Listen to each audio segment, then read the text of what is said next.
नमस्कार दोस्तों, आज लेकर आए हैं विज्ञान भैरव तंत्र विधि 10, जो कि शरीर को शिथिल अथवा शांत करने में सहायक है। लेकिन उससे पहले एक जरूरी बात।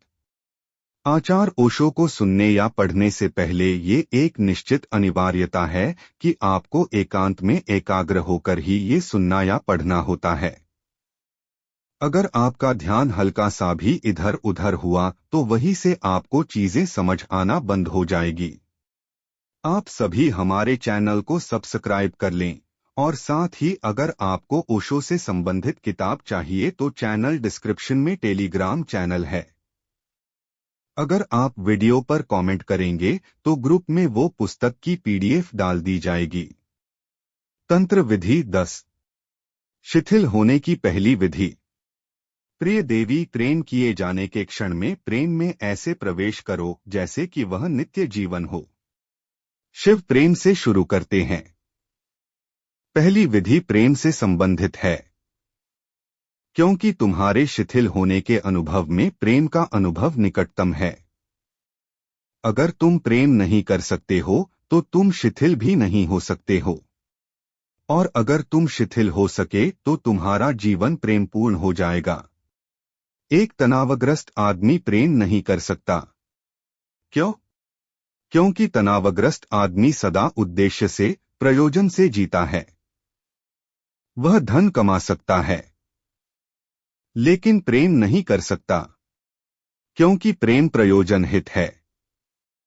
प्रेम कोई वस्तु नहीं है। तुम उसे संग्रहित नहीं कर सकते, तुम उसे बैंक खाते में नहीं डाल सकते, तुम उससे अपने अहंकार की पुष्टि नहीं कर सकते। सच तो यह है कि प्रेम सबसे अर्थहीन काम है, उससे आगे उसका कोई अर्थ नहीं है, उससे आगे उसका कोई प्रयोजन नहीं है। प्रेम अपने आप में जीता है, किसी अन्य चीज के लिए नहीं।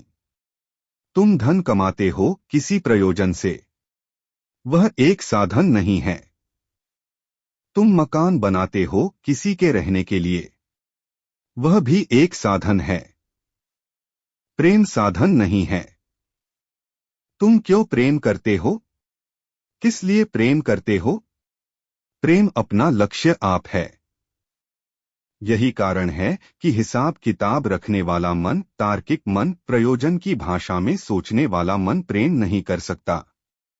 और जो मन प्रयोजन की भाषा में सोचता है वह तनावग्रस्त होगा, क्योंकि प्रयोजन भविष्य में ही पूरा किया जा सकता है, यहां और अभी नहीं।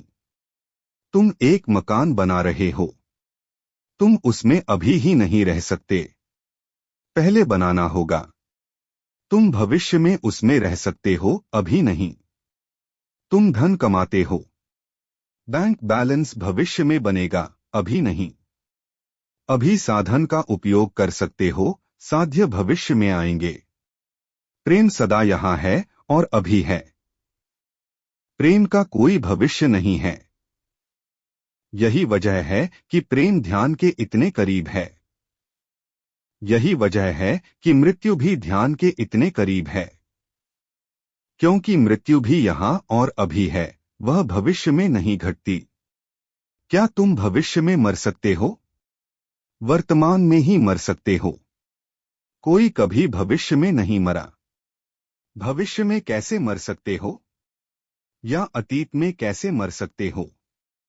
अतीत जा चुका, वह अब नहीं है, इसलिए अतीत में नहीं मर सकते।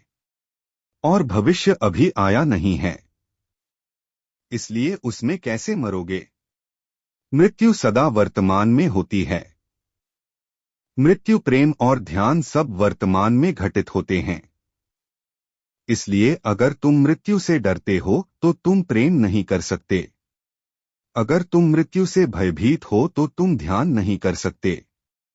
और अगर तुम ध्यान से डरे हो तो तुम्हारा जीवन व्यर्थ होगा।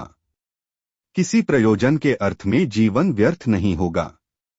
वह व्यर्थ इस अर्थ में होगा कि तुम्हें उसमें किसी आनंद की अनुभूति नहीं होगी। जीवन अर्थहीन होगा। इन तीनों को, प्रेम, ध्यान और मृत्यु को एक साथ रखना अजीब मालूम पड़ेगा। वह अजीब है नहीं, वे समान अनुभव है। इसलिए अगर तुम एक में प्रवेश कर गए तो शेष दो में भी प्रवेश पा जाओगे। शिव प्रेम से शुरू करते हैं। प्रिय देवी, प्रेम किए जाने के क्षण में प्रेम में ऐसे प्रवेश करो जैसे कि वह नित्य जीवन है। इसका क्या अर्थ है? कई चीजें। एक, जब तुम्हें प्रेम किया जाता है तो अतीत समाप्त हो जाता है और भविष्य भी नहीं बचता। तुम वर्तमान के आयाम में गति कर जाते हो। तुम अब में प्रवेश कर जाते हो। क्या तुमने कभी किसी को प्रेम किया है? यदि कभी किया है तो जानते हो कि उस क्षण मन नहीं होता है। यही कारण है कि तथाकथित बुद्धिमान कहते हैं कि प्रेम अंधे होते हैं, मन शून्य और पागल होते हैं। वस्तुत वे सच कहते हैं। प्रेमी इस अर्थ में अंधे होते हैं कि भविष्य पर अपने किए का हिसाब रखने वाली आंख उनके पास नहीं होती। वे अंधे हैं क्योंकि वे अतीत को नहीं देख पाते। प्रेमियों को क्या हो जाता है? वे अभी और यहीं में सरक आते हैं। अतीत और भविष्य की चिंता नहीं करते, क्या होगा इसकी चिंता नहीं लेते। इस कारण वे अंधे कहे जाते हैं। वे हैं जो गणित करते हैं, उनके लिए वे अंधे हैं, और जो गणित नहीं करते उनके लिए आंख वाले हैं। जो हिसाबी नहीं है वे देख लेंगे कि प्रेम ही असली आंख है, वास्तविक दृष्टि है। इसलिए पहली चीज के प्रेम के क्षण में अतीत और भविष्य नहीं होते हैं। तब एक नाजुम बिंदु समझने जैसा है। जब अतीत और भविष्य नहीं रहते तब क्या तुम इस क्षण को वर्तमान कह सकते हो? यह वर्तमान है दो के बीच, अतीत और भविष्य के बीच, यह सापेक्ष है। अगर अतीत और भविष्य नहीं रहे तो इसे वर्तमान कहते में क्या तुक है? वह अर्थहीन है। इसीलिए शिव वर्तमान शब्द का व्यवहार नहीं करते। वे कहते हैं नित्य जीवन। उनका मतलब शाश्वत से है, शाश्वत में प्रवेश करो। हम समय को तीन हिस्सों में बांटते हैं, भूत, भविष्य और वर्तमान। यह विभाजन गलत है, सर्वथा गलत है। केवल भूत और भविष्य समय है, वर्तमान समय का हिस्सा नहीं है। वर्तमान शाश्वत का हिस्सा है।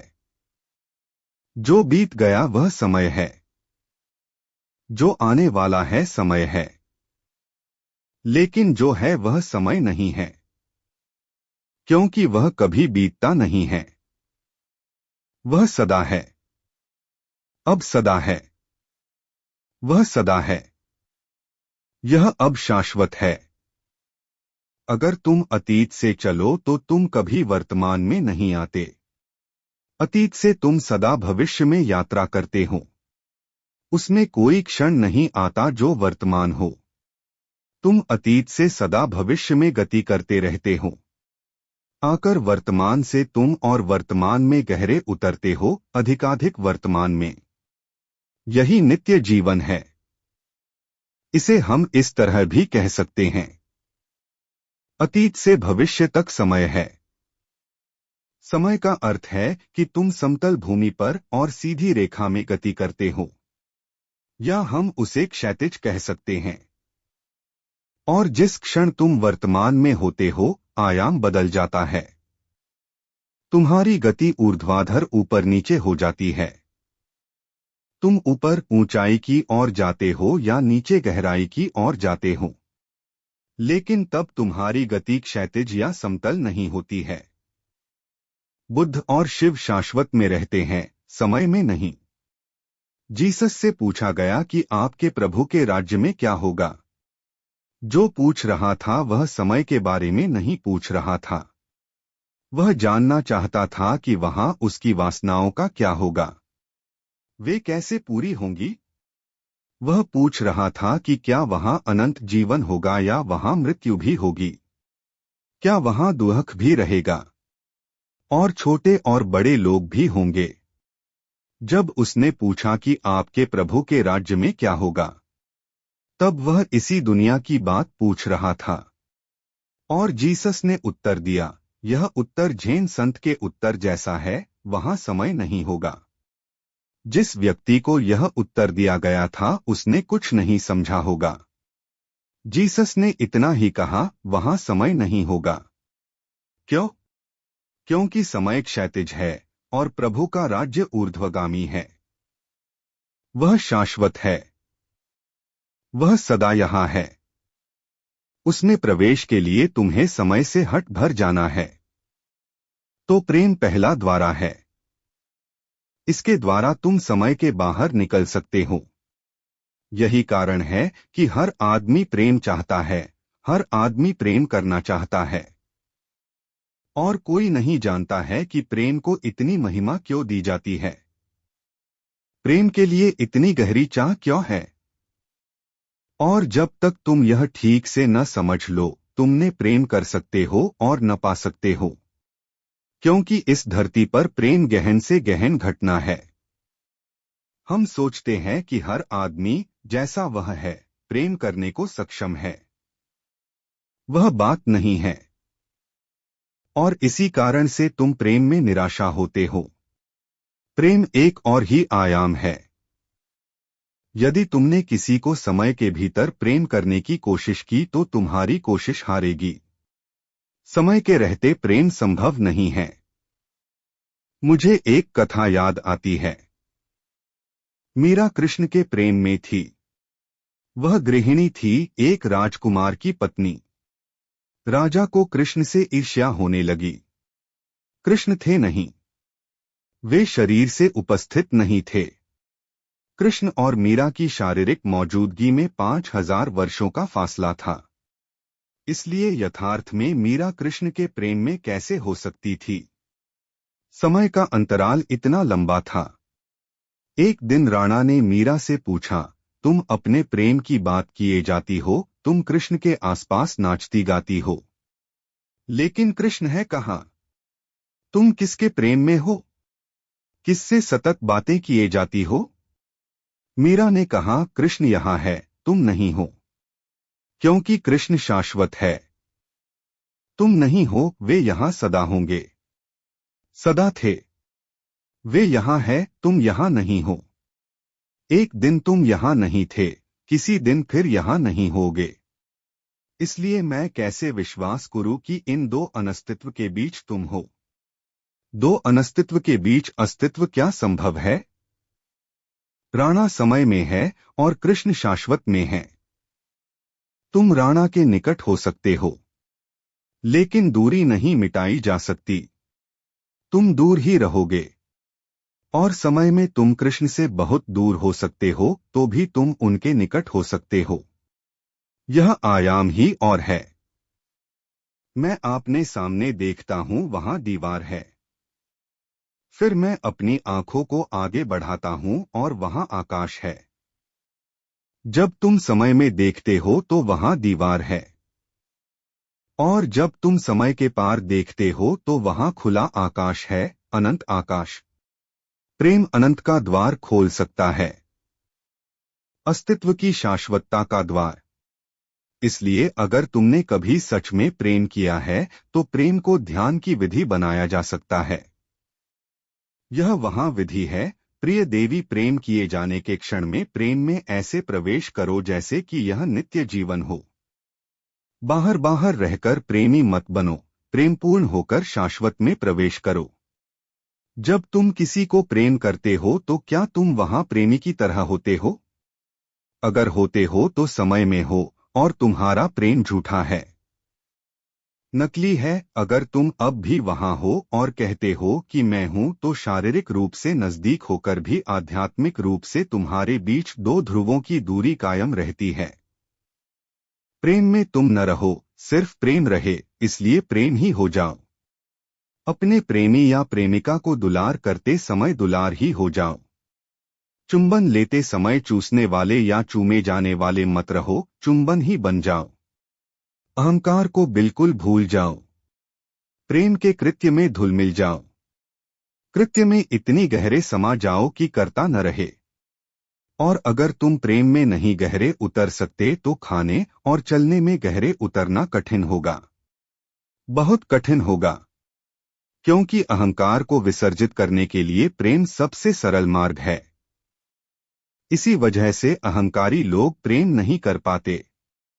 वे प्रेम के बारे में बातें कर सकते हैं, गीत गा सकते हैं, लिख सकते हैं, लेकिन वे प्रेम नहीं कर सकते।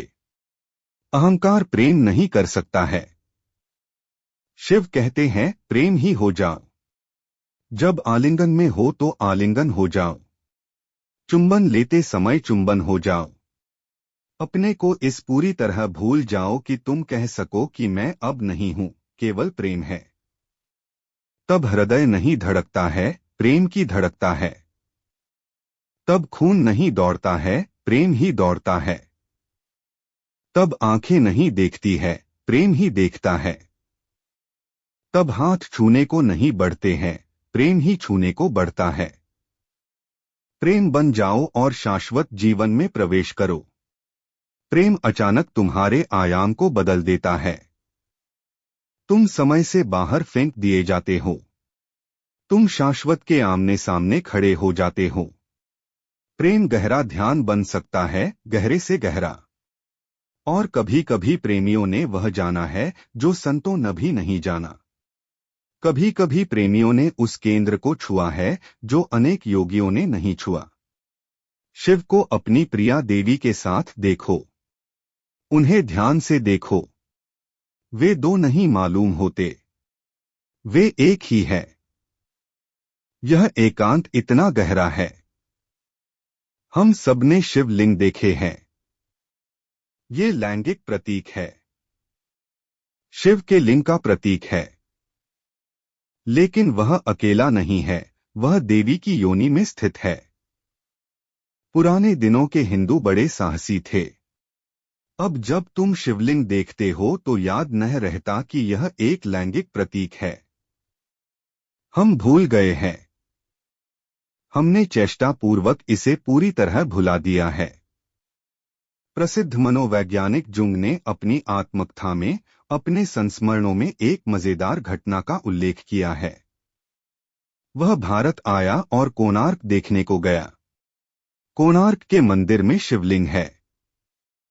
जो पंडित उसे समझाता था उसने शिवलिंग के सिवाय सब कुछ समझाया, और वे इतने थे कि उनसे बचना मुश्किल था।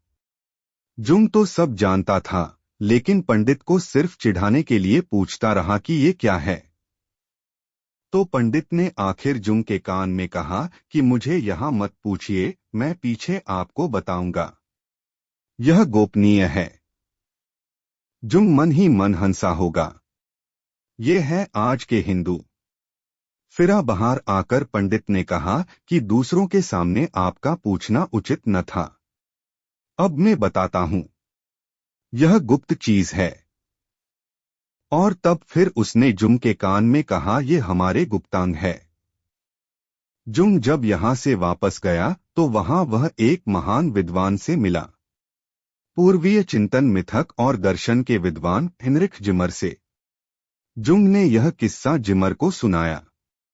जिमर उन थोड़े से मनीषियों में था जिन्होंने भारतीय चिंतन में डूबने की चेष्टा की थी, और वह भारत का, उसकी विचारणा का, जीवन के प्रति उसके अतार्किक रहस्यवादी दृष्टिवादी दृष्टिकोण का प्रेमी था। जब उसने जुंग से यह सुना तो वह हंसा और बोला, बदलाहट के लिए अच्छा है। मैंने बुद्ध, कृष्ण, महावीर जैसे महान भारतीयों के बारे में सुना है। तुम तो सुना रहे हो वह किसी महान भारतीय के संबंध में नहीं, भारतीयों के संबंध में कुछ कहता है। शिव के लिए प्रेम महाद्वार है, और उनके लिए कामवासना निंदनीय नहीं है। उनके लिए काम बीज है और प्रेम उसका फूल है। और अगर तुम बीज की निंदा करते हो तो फूल की भी निंदा अपने आप हो जाती है। काम प्रेम बन सकता है, और अगर वह कभी प्रेम नहीं बनता है तो वह पंगु हो जाता है। पंगुता की निंदा करो, काम की नहीं। प्रेम को खिलना चाहिए, उसको प्रेम बनना चाहिए। और अगर यह नहीं होता है तो यह काम दोष नहीं है, यह दोष तुम्हारा है। काम को काम नहीं रहना है। यही तंत्र की शिक्षा है। उसे प्रेम में रूपांतरित होना ही चाहिए, और प्रेम को भी प्रेम ही नहीं रहना है। उसे प्रकाश में, ध्यान के अनुभव में, अंतिम परम रहस्यवादी शिखर में रूपांतरित होना चाहिए। प्रेम को रूपांतरित कैसे किया जाए? कृत्य हो जाओ और कर्ता को भूल जाओ। प्रेम करते हुए प्रेम, महज प्रेम हो जाओ। तब यह तुम्हारा प्रेम मेरा प्रेम या किसी अन्य का प्रेम नहीं है। तब यह मात्र प्रेम है, जबकि तुम नहीं हो, जबकि तुम परम स्रोत या धारा के हाथ में हो। तब कि तुम प्रेम में हो, तुम प्रेम में नहीं हो। प्रेम न ही तुम्हें आत्मसात कर लिया है। तुम तो अंतर्धान हो गए हो, मात्र प्रवाहमान ऊर्जा बनकर रह गए हो। इस युग का एक महान सृजनात्मक मनीषी D.H. लॉरेंस जाने अनजाने तत्वविद था। पश्चिम में वे पूरी तरह निंदित हुआ। उसकी किताबें जब्त हुई। उस पर अदालतों में अनेक मुकदमे चले, सिर्फ इसलिए कि उसने कहा कि काम ऊर्जा एकमात्र ऊर्जा है। और अगर तुम उसकी निंदा करते हो, दमन करते हो, तो तुम जगत के खिलाफ हो। और तब तुम कभी भी इस ऊर्जा की परम खिलावट को नहीं जान पाओगे। और दमित होने पर यह कुरूप हो जाती है। और यही दुष्चक्र है। पुरोहित, नीतिवादी, तथाकथित धार्मिक लोग, पोप, शंकराचार्य और दूसरे लोग काम की सतत निंदा करते हैं। वे कहते हैं कि यह एक कुरूप चीज है, और तुम इसका दमन करते हो तो यह सचमुच कुरूप हो जाती है। तब वे कहते हैं कि देखो, जो हम कहते थे वह सच निकला। तुमने ही इसे सिद्ध कर दिया। तुम जो भी कर रहे हो वह कुरूप है, और तुम जानते हो कि वह कुरूप है। लेकिन काम स्वयं में कुरूप नहीं है। पुरोहितों ने उसे कुरूप कर दिया है। और जब वे इसे कुरूप कर चुकते हैं तब वे सही साबित होते हैं। और जब वे सही साबित होते हैं तो तुम उसे कुरूप से कुरूपतर किए देते हो। काम तो निर्दोष ऊर्जा है। तुम में प्रवाहित होता जीवन है, जीवंत अस्तित्व है। उसे पंगु मत बनाओ। उसे उसके शिखरों की यात्रा करने दो। उसका अर्थ है कि काम को प्रेम बनना चाहिए। फर्क क्या है? जब तुम्हारा मन कामुक होता है तो तुम दूसरे का शोषण कर रहे हो। दूसरा मात्र एक यंत्र होता है, जिसे इस्तेमाल करके फेंक देना है। और जब काम प्रेम बनता है तब दूसरा यंत्र नहीं होता, दूसरे का शोषण नहीं किया जाता, दूसरा सच में दूसरा नहीं होता। तब तुम प्रेम करते हो तो यह स्वकेंद्रित नहीं है। उस हालत में तो दूसरा ही महत्वपूर्ण होता है, अनूठा होता है। तब तुम एक दूसरे का शोषण नहीं करते, तब दोनों एक गहरे अनुभव में सम्मिलित हो जाते हो, साझीदार हो जाते हो। तुम शोषक और शोषित न होकर एक दूसरे को प्रेम की और ही दुनिया में यात्रा करने में सहायता करते हो। काम शोषण है, प्रेम एक भिन्न जगत में यात्रा है।